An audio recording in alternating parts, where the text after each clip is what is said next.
toca. Let's go!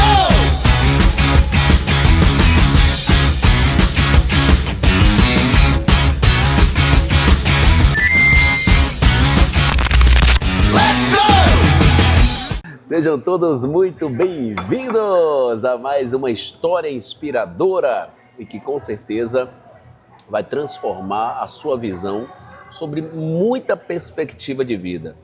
É o foco desse nosso podcast que eu tenho como primícia e sempre falo para vocês. A principal estrela desse podcast são as histórias, né? Lógico que precisa de alguém para ter história e esse alguém está aqui do nosso lado hoje para compartilhar esse momento tão especial. Mas antes eu quero agradecer mais uma vez a UpFit, nossas parceiras aí, né, os nossos patrocinadores, a UpFit Academia, que é um centro de treinamento que está transformando vidas. Parabéns aí ao grande Léo, sua esposa e toda a equipe da UpFit. Agradecer também a Amistel Ultra, nossa galera da Soldesbel, 30 anos de história. Uma cerveja de baixa caloria para você que quer tomar cervejinha, mas não quer comprometer a sua atividade física, seu treino. Você procure aí, toda vez que você tiver alguma atividade, tiver num bar, numa distribuidora, quer tomar uma cervejinha, procure a Amistel Ultra. Doce Bambu, suplementos naturais, chegou agora, os melhores whey, sabores, sensacional, muitas novidades boas, inclusive creatina, também em gel, né, a goma, e vai facilitar para você que não gosta daquele pozinho, né, chatinho, não é legal, mas enfim, passe lá na Doce Bambu, são 2 lojas aqui na cidade de Jequié. Total Car, proteção veicular de qualidade, tudo que você precisa na Total Car.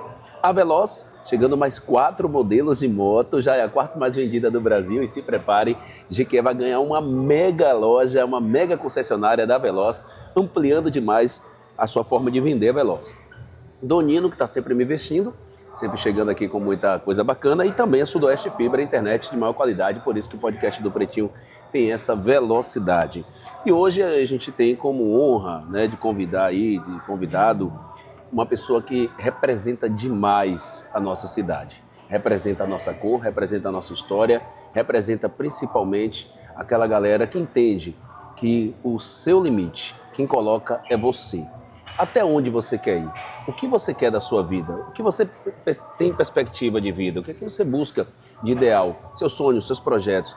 Você idealiza que você tem um dom, você tem alguma qualidade, você tem algo especial em você? E por que você deixa essa sociedade te reprimir e dizer que você não é capaz? Se você sim tem capacidade de alcançar os seus objetivos. Ele sai de Jequié e não alcança só o Brasil. Ele alcançou o mundo, representando muito bem não só a nossa cidade, mas principalmente os nossos ancestrais. Aquelas pessoas que foram escravizadas e que pós-escravidão, né, ainda tiveram muitas outras lutas a serem vencidas e precisando de pessoas como Di Moraes para representar demais e muito bem a nossa cor, a nossa raça, a nossa classe, que somos os negros, que ainda temos muitas lutas a vencer nessa sociedade que ainda inspira, infelizmente, essa questão racista que a gente está aí aos poucos superando. E eu tenho certeza de que nós vamos chegar lá, principalmente com pessoas como você. Seja bem-vindo ao Bate-Papo com Pretinho. Obrigado, Dão. Obrigado pelos convites e vamos embora. Vamos aí, como eu sempre falo, vamos juntos burlando e bugando esse sistema racista, classista e elitista. E ainda há quem diga que não tem racismo. Você acredita que o racismo já se findou aí, já acabou o racismo? Gente, eu acho que isso nem é questão pra gente perguntar, porque, gente, o racismo nunca acabou. Eu acredito que, enfim, vai acabar? A gente não sabe, né? Porque, enfim, historicamente a gente vem de uma sociedade que já tem essa coisa do racismo estrutural e, enfim, o que dizer sobre? Continuar lutando, né? Continuar lutando e, enfim, só lutar. O lado bom, né, se é que a gente pode considerar esse lado bom, porque a gente faz tanta força para alcançar os nossos objetivos, os nossos sucessos, que quando a gente chega até mais forte do que aqueles que não precisaram fazer tanto esforço, como, por exemplo, você fez para alcançar hoje o que você tem, né, de respaldo, de respeito e de admiração por parte de um trabalho tão lindo que você alcançou. Né? Acho que, na verdade, a gente Na real, a gente nem queria ter esforço. Não queria. Porque a gente fala muito Porque a em gente resistência. merece esse reconhecimento, né? Sem precisar Porque, desse tipo, esforço, né? a gente fala muito em estar resistindo, e a gente, quando na verdade a gente nem queria estar resistindo, a gente só queria existir. A gente só quer Né? ser. Mas diante dessa mazela social, e, enfim, desse racismo e dessa estrutura, infelizmente a gente tem que dormir resistindo e acordar resistindo. Então a gente só queria, na verdade, existir, né? Mas infelizmente a gente tem que estar lutando o tempo todo, 24 horas, né? O Brasil ainda é um país que mais mata, né? Enfim, a gente tem ainda essa questão racista ainda muito forte, né? E o pior de tudo é quando esse racismo é velado. Enfim, a gente tem toda essa estrutura racista. A gente tem aqueles que batem no peito e dizem que são, mas a gente tem daqueles ainda que ainda são velados. Então, acho que, enfim, a gente tem um longo caminho a percorrer, mas a gente vai seguir firme e forte. Com certeza. Eu tenho a honra de conhecê-lo. Eu conheço você desde a adolescência, né? Chegando ali à juventude. O Márcio tomou até um susto. Eu não sabia que vocês se conheciam.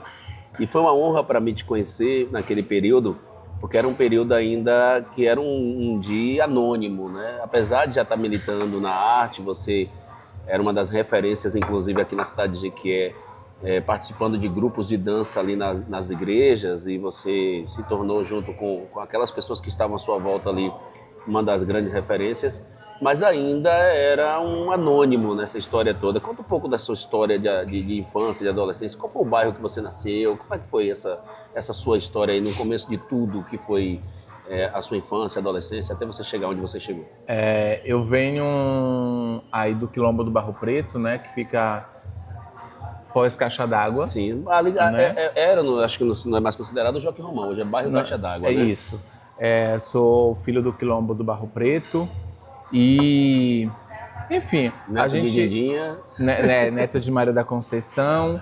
E a gente, enfim, a gente que vem de periferia, a gente já sabe como funciona pra gente, sobretudo quando a gente vem aí de uma condição de extrema pobreza, né?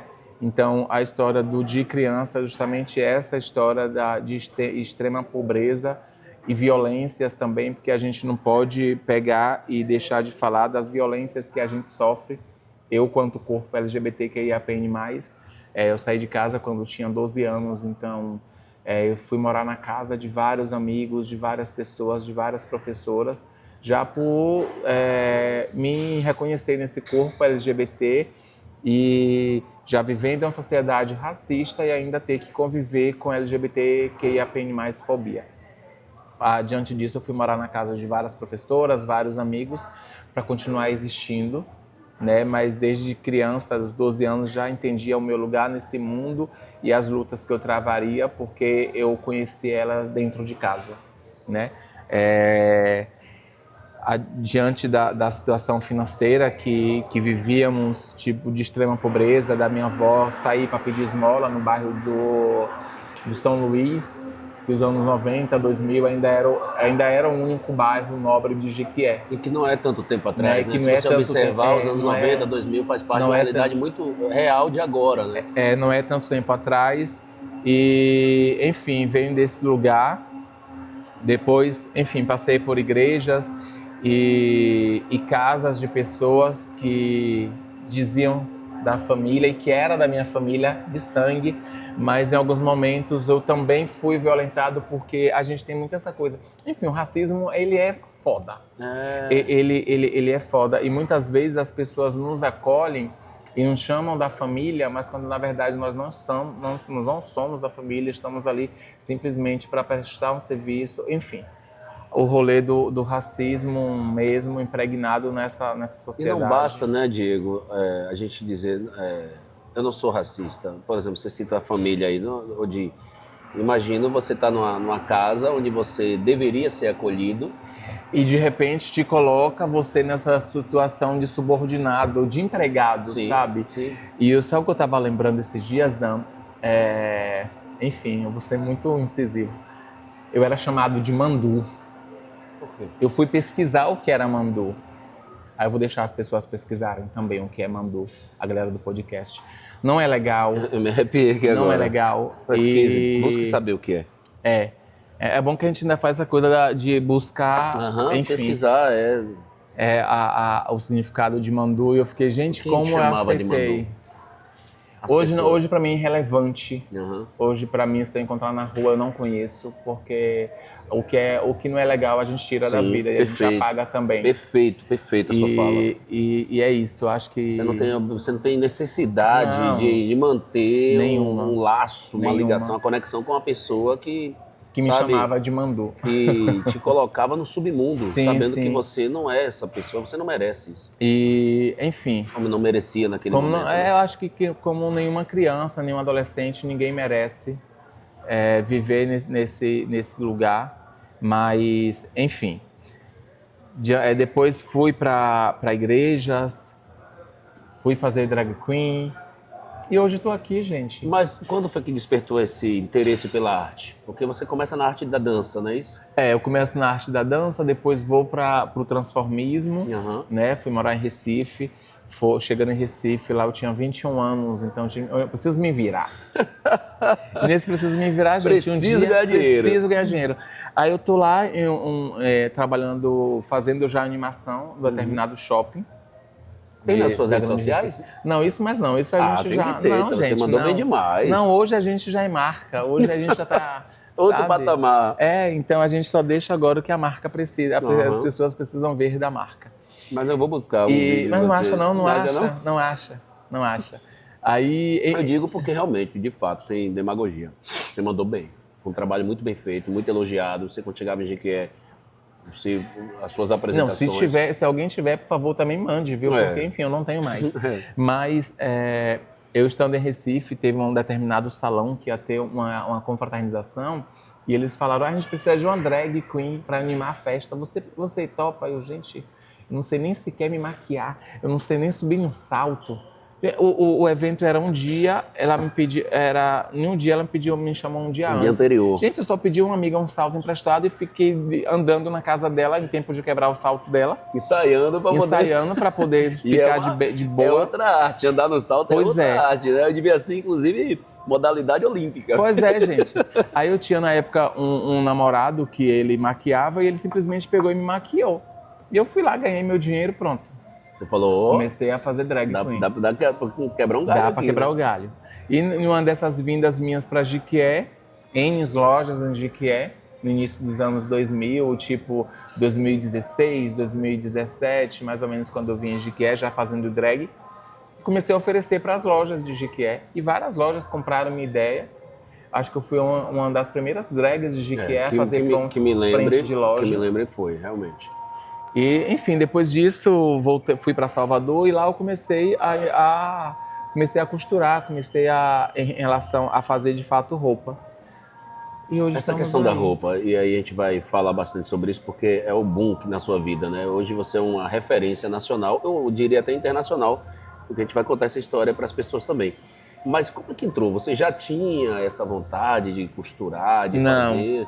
Por que você chegou em Salvador então e teve essa vontade? Não, eu lembro que uma das vezes que eu estava sem trabalho, enfim, porque Jequié também tem esse lugar, Jequié é maravilhoso, mas também a gente não vai pegar e passar pano em nada, tá, gente? Sim, A gente tem não é suas obriga- dificuldades. A gente não é obrigado a nada. E você tem essa característica, sinceríssimo. Mas, tipo, a gente sabe que o quanto era difícil, não sei se é mais, para pessoas LGBTs conseguir espaços em lojas, enfim, como vendedor. A gente sabe de como funciona a sociedade. E na época que eu estava aqui, eu não conseguia emprego. Aí eu peguei e comecei a frequentar a casa de uma grande amiga da gente, que por acaso é evangélica.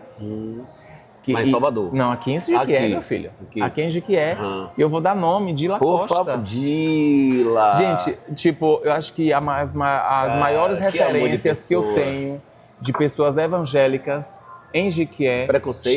Tem preconceito de alguma coisa? chama-se Dila Costa e Juscelino, e pastor Juscelino. Cara, são pessoas Eu acho que maravilhosas. são as pessoas evangélicas aqui em Jequié, que se todo mundo conhecesse, se todo mundo se inspirasse neles, talvez os evangélicos seriam outras pessoas. E é claro que tem evangélicos e evangélicos, mas não, e é bom pessoas você que usar inspiram, essa sabe? nomenclatura, esse rótulo, porque, gente, muita gente se autodenomina cristão, porque tem essa liberdade, a legislação permite, né? A própria religião permite você se denominar cristão.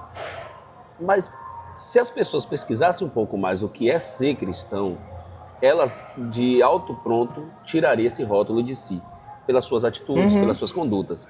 O evangélico não, porque o evangélico nós estamos falando de religião, né? E assim, quando você fala, os evangélicos diferentes como Dila, como o pastor Juscelino, eles podem sim levar o nome de cristão. São pessoas que têm um perfil diferente, né? Que entendem que a nossa religião, seja evangélica, seja católica, seja umbanda, candomblé, seja lá qual for, ela não é para julgamento das pessoas. Eu acho que elas são feitas para acolher. Ela deveria ser para acolher. Deveria ser, né? Mas de muitos repente, usam de forma incorreta, né? E de repente, Dila me acolhe e Dila aprende assim a costurar. E Dila que me deu os primeiros passos. Ela é sensacional. Foi Dila, sabe? Eu levei ela em Valença, eu estava fazendo curso de rádio e TV, e uma das disciplinas é produção de eventos. E a professora, inclusive, falou o seguinte para mim: eu nunca dei 10 para nenhum aluno, porque eu entendo que você tem sempre algo a tirar, a mais.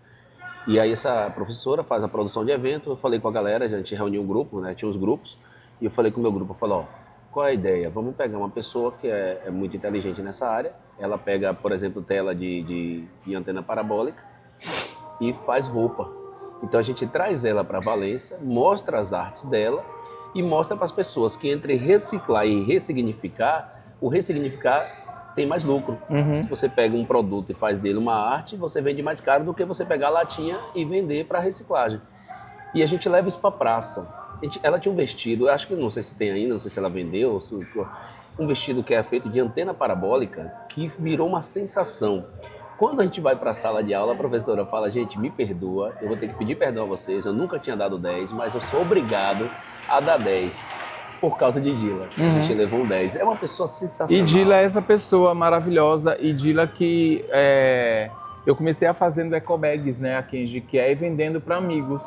Eu encontrei Ramon esses dias, Ramon Ludovico, ele falou, amigo, eu tinha até umas 2 semanas atrás uma bolsa que eu comprei sua com desenho de Chaves e só não está mais comigo porque o filho de um amigo gosta tanto de Chaves, ficou apaixonado pela bolsa e eu acabou dei. Dando de presente. Mas essa bolsa deve ter uns 10 anos, uns 12 anos já, e a bolsa ainda está lá. Estava lá, né? Enfim, e é tudo fruto desse acolhimento de Dila Costa, né? Que é o papel do cristão, né?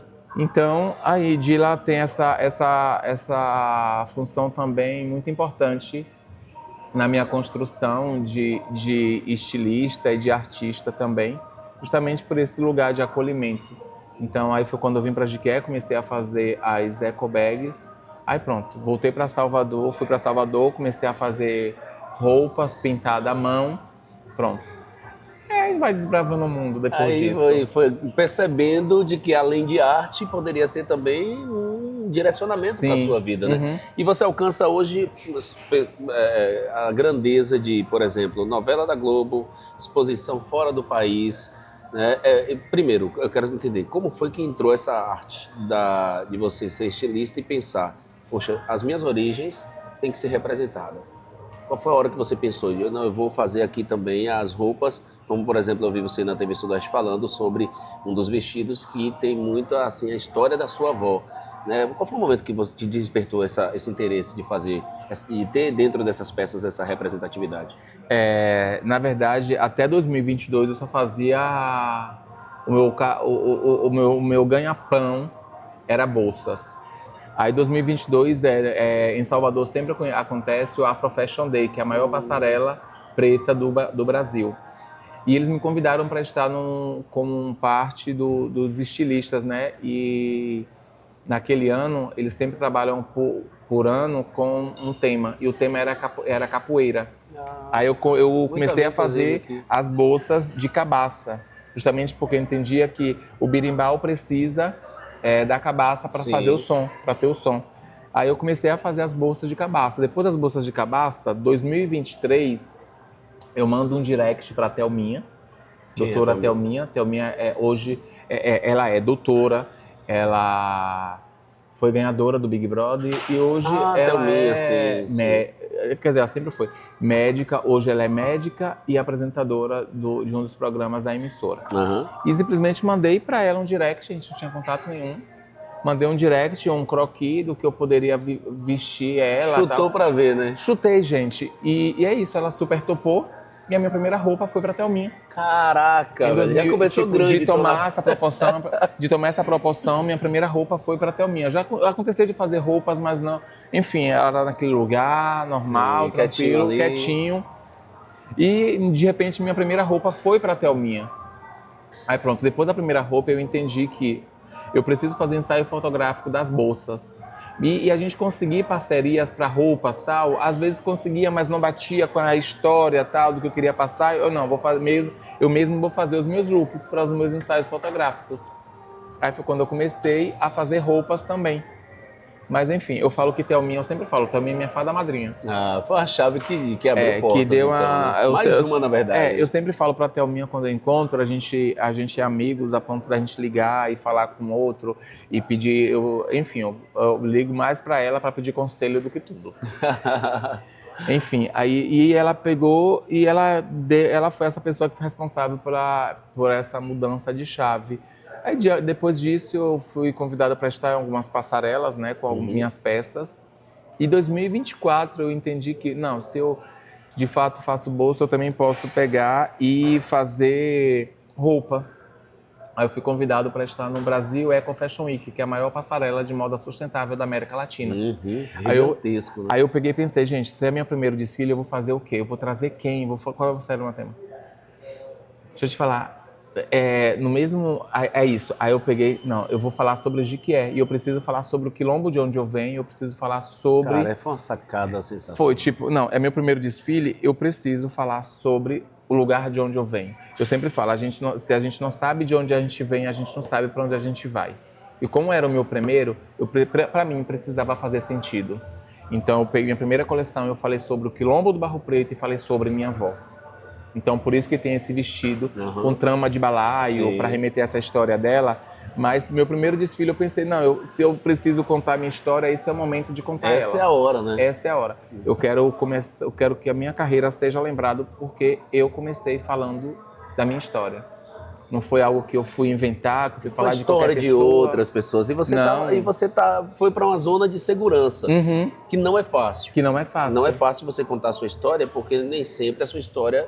As pessoas vão querer entender, saber da sua história, nem sempre. Apesar de ser uma história muito importante, principalmente para você, mas você está levando uma história de um anônimo, uma história que ainda não era conhecida. E aí você resolve apostar, e essa aposta acabou dando muito certo. Porque eu acredito muito que quando você faz algo que é de verdade, você acaba se conectando com outras pessoas. O Diego, perfeito o que você falou agora, porque esse podcast tem dado certo justamente por conta disso. Eu já tive outros projetos, participo, inclusive trabalho na 93, já participei do 2 Pontos Podcast, já participei de outros projetos. Mas assim, nenhum deles sou eu como é aqui. Das pessoas falaram assim, Dan, quando eu termino, antes de começar o podcast, eu falei assim, eu tava nervoso. Quando eu terminou, eu falei assim, poxa, não fiquei nervoso, por quê? Porque é justamente isso.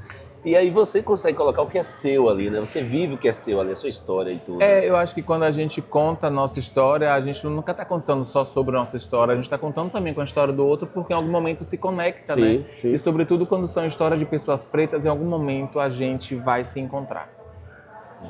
Eu ouvi de um africano, quando eu estava lá, ele falou assim, de 1 hora os homens sempre se encontram. Então, tipo, 1 hora as histórias sempre vão se conectar, as histórias vão entrelaçar. E eu pensei, não, se é a minha primeira coleção, eu preciso falar sobre a minha avó, trazer essa história dessa mulher e desse lugar que eu venho.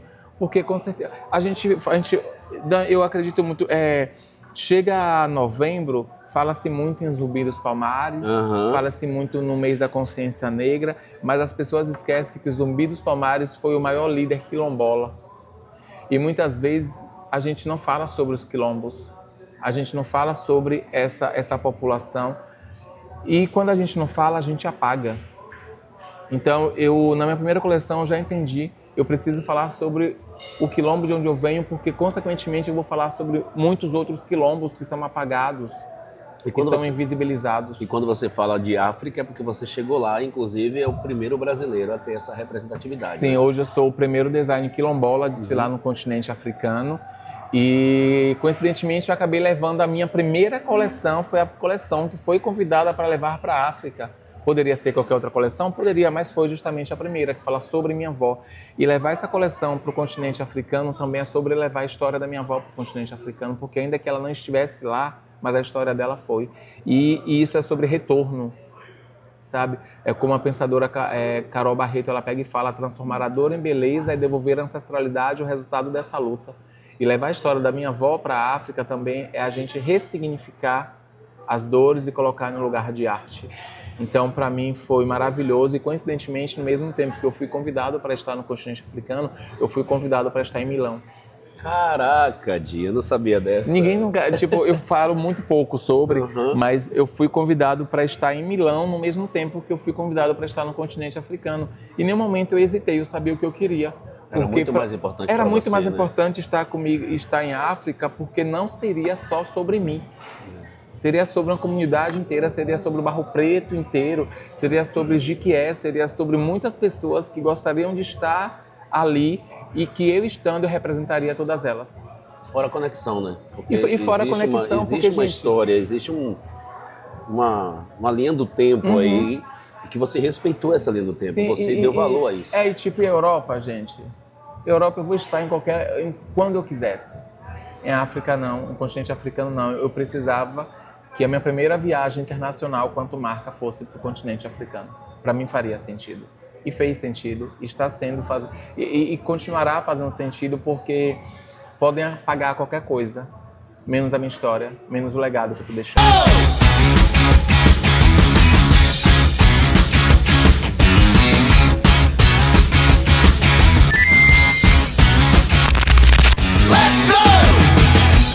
Sim, mas antes da gente dar continuidade, deixa eu falar para você, nós estamos aqui nesse ambiente sensacional que eu sou muito fã, São José Vila Gourmet. Abraçar aí ao Marcelo, ao Zé, que nos cederam esse espaço. Eu falei para ele: gente, eu preciso fazer mais podcasts aqui, até porque essas artes aqui, você está vendo aqui, são de artistas, artesãos jequiéenses. São artesãos jequiéenses que fazem de forma artesanal. Inclusive, tudo isso aí é feito de produtos de Jequié mesmo. Cascas, vasos que seriam descartados. Tem um material ali também que é todo feito de produtos oriundos da nossa mata.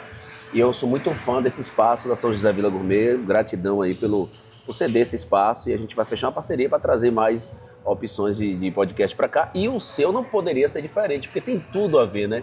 Se a São José sabe dar valor aos artistas de Jequié, você tinha que estar aqui, né, tomando esse café com a gente. Queijinho, você não comeu queijo ainda. Eu sou doido por queijo. Não sou muito do queijo. Eu sou doido por queijo, doido por queijo.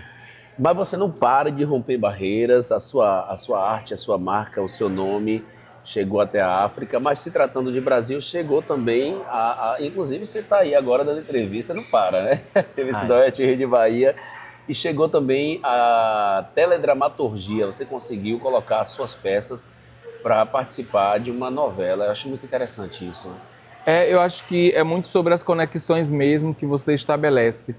E, coincidentemente, eu estou em uma novela, tem peças minhas, ou apareceram peças minhas na novela, que fala sobre África. Então, eu acho que de fato isso, é muito sobre a verdade que você quer passar e o que você quer falar, sabe? E a de Moraes, ela tem muito essa consciência de para que povo eu quero falar. Qual história eu quero contar? Sabe? Qual história eu quero contar? E, gente, eu poderia estar contando qualquer história, mas eu quero continuar contando a história de pessoas pretas, quilombolas, sabe? Porque a nós os espaços sempre foi negado. Por que não, quando a gente tem a possibilidade, a gente não enaltecer ou não? Por que a gente não fala sobre esses que muitos são invisibilizados e apagados? Então, eu nunca falo que foi sorte, mas foi muito trabalho. Foi muito trabalho e hoje, enfim, a gente está aí com peças nessa novela. Assim como a gente já teve peças também com a Anitta e com tantos outros artistas. Nada mais, nada menos que a Anitta, né, gente? Pois é, gente. A grande artista Anitta, eu sou fã da Anitta pela história dela, né?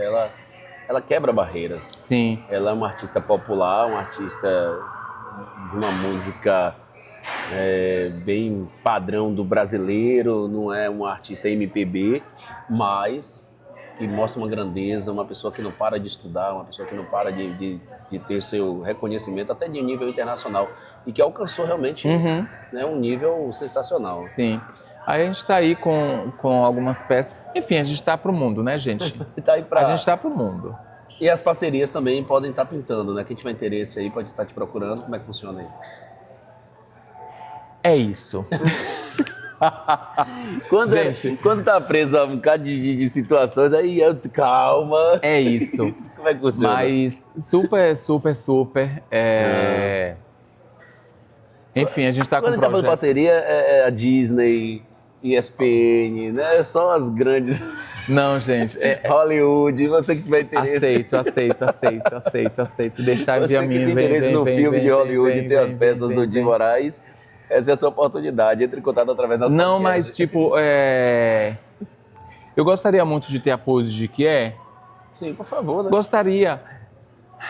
Não, gente, mas quando eu tô te falando de parceria, eu não tô falando de Jequié, não. Não, tô falando de mundial, enfim, e por que não também de Jequié? Sim, tem que ter, né? sim. E é isso, mas... Por que não aqui o comércio, ou sei lá, uma marca, uma loja, fazer um grande desfile? Eu quero deixar uma reflexão aqui, gente. Deixe, por favor. Enfim, o Ali Salomão, ele teve um grande problema com o Jequié, né? Muitos dos artistas têm. Pois é. E por que a gente se fazer perpetuar esses problemas com os artistas, com o Jequié? E não dá esse valor, né? Então, eu trouxe o Ali Salomão porque hoje é uma das pessoas mais famosas jequiense. E sim, a gente, conversando com alguém, a pessoa, mas ele era rico. Sim, a gente não está falando agora a gente não está falando sobre classe. A gente está falando sobre valorização mesmo. Reconhecimento. Sabe, a gente sabe o quanto Ali Salomão é referência e importante para a nossa cultura e quantos Ali Salomãos a gente vai deixar morrer sem que tenham o reconhecimento merecido. Porque o reconhecimento pós-morte, desculpa, tá, gente? Me dê flores, me dê homenagens e vida. Porque, meu filho, se eu tiver meus amigos, que são meus amigos, quando o Di Moraes morrer e vir receber homenagens, manda enfiar onde quiser, viu, gente? Porque meus amigos sabem como eu sou. E outra cova, ele quer dizer.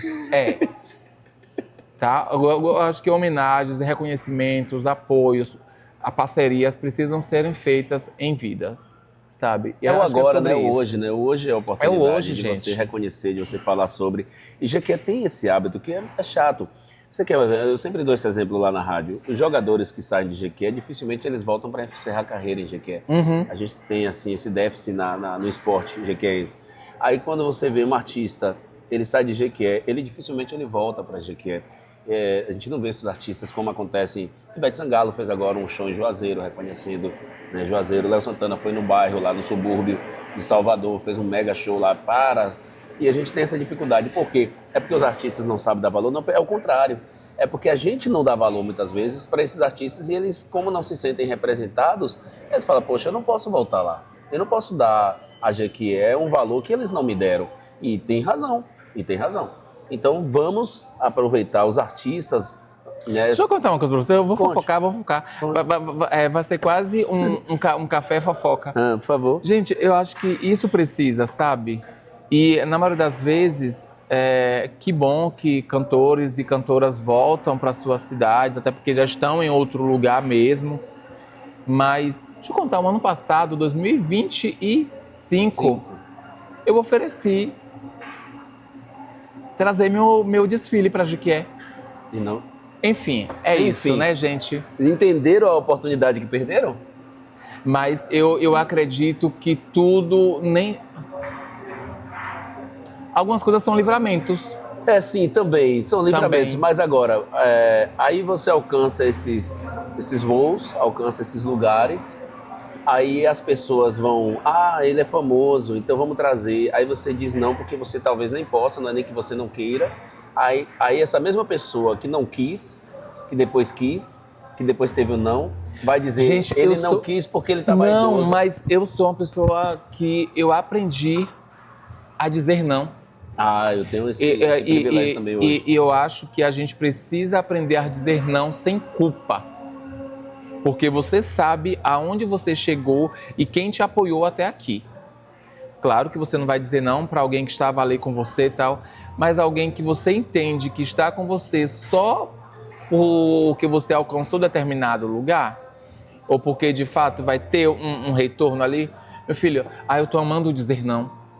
É tão prazeroso, né? É prazeroso. Quando você consegue dizer não e ter paz no seu coração. Mas dizer não também é libertador e a gente precisa entender que o não também é libertador pra gente. A gente tem que entender também que o dizer não é a gente não se violentar.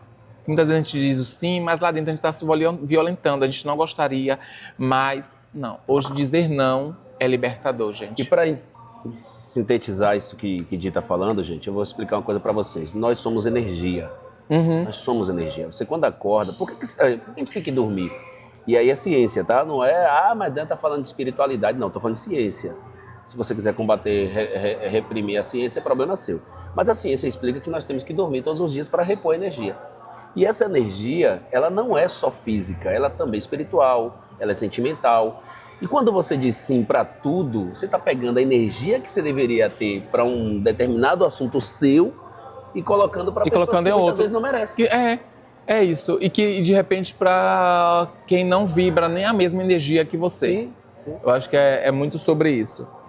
Enfim, é isso, né, gente? Tá eu aqui em Jequié, contando minha história, falando sobre. Eu acho que o mais legal é isso. Quem tá, eu sei quem sempre esteve comigo. Mas, Di, para a gente finalizar, dentro desse processo seu, é uma história de muita superação, de muita luta, mas chegamos até aqui e eu sei que tem muito mais lugares especiais que você vai alcançar. Você é grande e merece estar onde está. E o que você diria para essas pessoas, principalmente a galera mais nova, que está aí muitas vezes perdido? Hoje a gente está vivendo um mundo de excesso de informações. Para a gente, né, que passou da casa dos 40, acho que você nem chegou nos 40 ainda, a gente passou das casas dos 40, que a gente viveu também uma fase onde não tinha o celular, a informação era só ali na TV, era muito pouco. A informação, na verdade, vinha mais da vizinha fofoqueira do que até da televisão. E hoje não. Hoje os meninos com 9, 10 anos, até menos, já tem celular, tem muita informação, tem muita coisa. E esse excesso de informação, na minha opinião, está realmente bugando a mente desses meninos. E aí muitos deles chegam até a adolescência e a juventude sem entender o que querem da vida. Né? Eu quero ser, eu quero ter, eu quero o que é dos outros. E você passou por um processo de ressignificação na sua vida muito grande. Você teve que receber muitos nãos, né? Você teve que sofrer muitos abusos. Nós, na verdade, passamos por isso. Eu sei muito bem o que é isso também. E de passar por muitas humilhações, muito preconceito. E aí você chega até onde você chegou. O que você diria para esse jovem, para essa galera que está aí agora tentando ser alguma coisa na vida? Ai, gente. A pergunta é: o que a governança tem feito para esses jovens ter uma perspectiva na vida? Eu acho que a gente precisa. A gente não gostaria de entrar em questões políticas, mas é importante a gente falar independente de que lado, verdade, enfim. Né? Mas eu acho que a gente não pode cobrar de um adolescente, de uma criança. A gente não pode cobrar muita coisa quando a governança, né, não possibilita uma nova história a ser contada. Sabe? Eu acho que precisa, a governança precisa estar oferecendo, sabe, para os jovens, para as crianças, para os adolescentes, uma perspectiva de vida, uma perspectiva de crescer, de ter algo na vida. Para esses meninos, sobretudo meninas pretas, meninos pretos periféricos e quilombolas, o que eu tenho a dizer é que, ainda que o mundo diga não, você é o senhor do seu destino. A história ainda... Você pode mudar a sua história, sabe? Basta você querer mudar. Ou talvez não basta só querer, né? Acho que as oportunidades não são iguais para todo mundo, não são. E a gente entende que as oportunidades não são iguais para todo mundo e nunca será pelo jeito. Mas acredite em você, acredite no seu potencial. Ninguém vai dizer para você que você é bom se você antes não acreditar que você é ou que você consegue.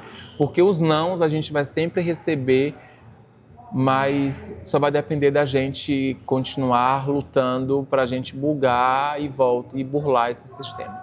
Projetos futuros, o que tem em vista aí? Gente, eu tenho um sonho, um projeto que eu gostaria muito de realizar. E pronto, e para realizar eu preciso de Jequié.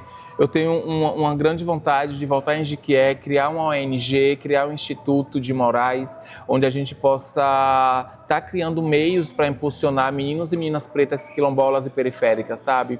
Assim como hoje eu sou esse estilista que as pessoas conhecem e tal, a gente acredita que a gente pode impulsionar outros meninos e meninas pretas, quilombolas, né, a também ir para outros caminhos, mas, enfim, eu acho que um dos meus maiores sonhos hoje é criar esse instituto, essa ONG, para a gente estar impulsionando esses jovens, essas crianças.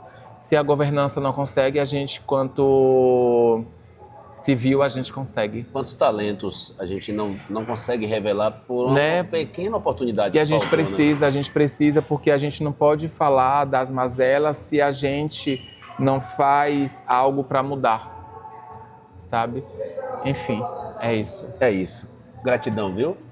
Seu Obrigado. Sucesso é nosso sucesso. Eu me sinto muito representado por esse sucesso seu. A condição de mais um preto que está aí, né, superando as dificuldades, alcançando realmente, por exemplo, o sucesso de um podcast como esse, o primeiro podcast dinâmico de Jequié, um dos primeiros, ou um dos poucos que tem na Bahia. E eu tenho certeza que essas histórias contadas aqui têm transformado vidas. E o propósito é esse. É quando você ouvir a história do Di, você entender que você também é capaz. E se você tem alguma arte, se você tem um projeto, se você tem um sonho, lute por ele. Não permita que as pessoas digam o que você é, o que você vai ser. Você é, como você falou, é o senhor do seu destino. E as nossas redes sociais, por favor? Galera que quer aproveitar e seguir. Hoje eu tô com o Instagram, Di Moraes Brand. Não. @Di Moraes, D-I-H Moraes. Já acha com Di Moraes, né? Já acha. Di Moraes. O brand... O brand é um brand. O brand é a cereja do bolo. Pois é isso. Gente, obrigado, Dan, pelo convite. Partiu para Salvador, São Paulo, depois de Jequié vai para onde? Depois de Jequié, eu tô morando em São Paulo, tenho agora o meu ateliê em São Paulo. Meu ateliê fica no Largo do Paissandu, atrás da Igreja do Rosário dos Homens Pretos, em uma grande encruzilhada. Eu sempre falo que eu não tenho nada se não fosse Exu na minha vida. E Exu é esse senhor dos caminhos ou de que abre possibilidades. Então, e meu ateliê fica, de fato, em uma grande encruzilhada, porque eu entendo que o caminho que eu tenho para trilhar, ele é imenso. Você escolheu o local ou esse local escolheu você? O local me escolheu porque já seria um presente de Exu na minha vida, então tinha que ser. E é isso. Eu tinha até sobre isso para falar também, mas vamos deixar para uma outra oportunidade, porque essa transição que você fez é uma transição importantíssima que precisa ser falada. Você sai de uma igreja evangélica, você vivenciou a igreja evangélica, e depois você parte para... Qual seria a sua religião? Hoje eu sou candomblessista, mas a gente tem que pensar que quando a gente procura qualquer lugar que seja em relação à religião, a gente quer ser acolhido. Sim. E muitas vezes a gente nem é acolhido. A gente é educado, enfim, a gente é moldado a viver dentro do que eles querem, sabe? E de repente eu nem quero viver aquilo ali que eles estão impondo para mim. Ditadura, muitas vezes. É uma ditadura, né? Às vezes. E de repente hoje eu sou candomblessista porque eu fui acolhido. Ou porque não só porque eu fui acolhido, porque eu me senti pertencente daquele lugar. E é isso. O que a gente precisa é de lugares que nos apoiem, nos acolha, independente de quem quer que seja. E a gente precisa de uma religião ou das religiões que respeitem. Sim. Que entendam que eu preciso acolher. Se alguém não tem uma religião e passa por uma crise existencial ou qualquer outro problema que a religião possa resolver e ajudar, venha para cá.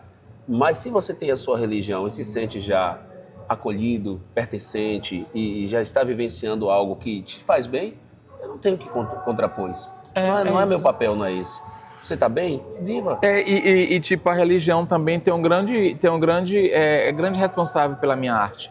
Hoje eu trabalho, minha arte hoje é vista como uma das referências, né, em relação a trazer a religião afro-brasileira, sabe? E, enfim, gente. E que foi tinha por que muitos ser. anos endemonizada, né? Muito tempo foi demonizada.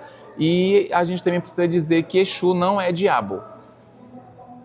Então, enfim, o diabo está na cabeça de qualquer um, menos em Exu. Exu não é diabo. É muito importante isso que você tá falando. Quem é o diabo? Gente, o diabo é alguém que está lá na esquina ali. É quem faz o mal. É quem faz o mal para um, para o outro. E quando você faz o mal, e aí?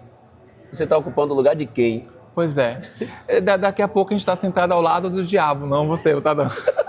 E não sou eu. Não é, gente? Mas é isso, a gente tem que entender, a gente tem que respeitar as religiões. Sobretudo, quando a gente fala em Brasil, é um país que mais de 50% de pessoas pretas, né? E quando a gente vai ver também, e falando em religião, a gente precisa entender que é uma religião que né, vem de muito tempo, então a gente precisa respeitar todas as religiões, mas eu quero falar sobre, vamos começar a respeitar sim as religiões de matriz africana, porque ela fala sim muito sobre o povo preto, né, sobre quilombos, sobre terreiros, enfim. Acho que tudo que a gente quer aqui é só respeito. Lindas e maravilhosas.